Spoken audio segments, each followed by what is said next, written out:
Moon period ആന്നാ. മരം ചുറ്റി പ്രേമിക്കാനൊന്നും എന്നെ കിട്ടില്ല. എനിക്ക് 100 കൂട്ടം ടെൻഷൻ ഉണ്ട്. 3 നേരം എനിക്ക് ഞാനില്ലേ തിന്നാൻ കൊണ്ടുവരണേ. ചില ആണുങ്ങൾ പറയാറുള്ള കാര്യമാണത്. അത്തരം ഭർത്താക്കന്മാരുടെ വിചാരം ഭാര്യമാർക്ക് ആകെ 3 നേരം ഭക്ഷണം, ഉടുക്കാൻ വസ്ത്രം, താമസിക്കാൻ ഒരു വീട്, അങ്ങനത്തെ മിനിമം കാര്യങ്ങൾ കഴിഞ്ഞു കഴിഞ്ഞാൽ ഭാര്യമാര് സാറ്റിസ്ഫൈഡ് ആയിന്നാ. അതിന്റെ മീതെ എന്തെങ്കിലും കാര്യങ്ങൾ ചോദിക്കുന്ന സ്ത്രീകൾ അവരെപ്പോഴും പറയാൻ എന്താണെന്നറിയോ? അവള് ഭയങ്കര ഡിമാൻഡിങ് ആണ്, അവൾക്ക് ചെറുക കാര്യമൊന്നും കിട്ടിയാൽ പോരാ എന്നാണ് പറയാ. സ്ത്രീകൾ എപ്പോഴും ആഗ്രഹിക്കുന്നത് പുരുഷന്മാരോടാണ്. സ്ത്രീകൾ എപ്പോഴും ആഗ്രഹിക്കുന്നത് നിങ്ങളുടെ നല്ല കമ്പാനിയൻഷിപ്പാണ്, നല്ലൊരു ഫ്രണ്ട്ഷിപ്പാണ് അവർ ആഗ്രഹിക്കുന്നത്. രാത്രി നല്ലൊരു മഴയുള്ള ദിവസം വെറുതെ കാർ എടുത്തൊന്ന് കറങ്ങാൻ പോവാ.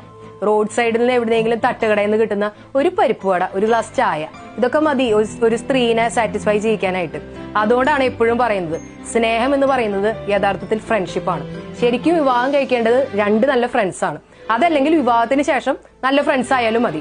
അല്ലാത്ത ബന്ധങ്ങളൊക്കെ ഈ പറഞ്ഞ പോലെ വെറും കടം കഴിക്കൽ മാത്രമാണ്.